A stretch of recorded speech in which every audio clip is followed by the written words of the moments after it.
Un tiers à court terme pour les normes, soit 50 millions. 2 tiers à moyen terme pour la modernisation des équipements, soit 100 millions supplémentaires. C'est en moyenne ce que devrait dépenser dans les prochaines années l'ensemble des professionnels du tourisme vendéen. Des dépenses obligatoires et plutôt pressées, puisque la loi concernant l'accessibilité des établissements aux personnes à mobilité réduite fixe par exemple 2015 comme date butoir pour la fin des travaux. Mais rien ne doit se faire au jugé. Concernant l'accessibilité, justement, les artisans vont devoir construire ou rénover en prenant en compte toutes les personnes à mobilité réduite, qu'elles soient âgées, en fauteuil, avec des béquilles, malvoyantes ou encore tout simplement chargées.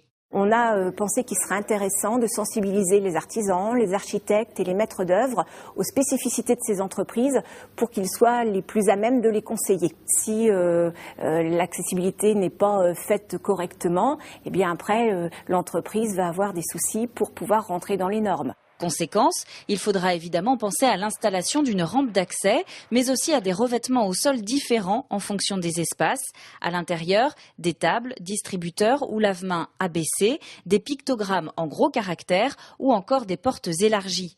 Et la modernisation obligatoire ne s'arrête pas là. Il y a aussi les détecteurs de fumée ou encore les installations électriques. Au final, la quasi-moitié des professionnels du tourisme de Vendée comptent investir entre 20 et 100 000 euros dans leur établissement.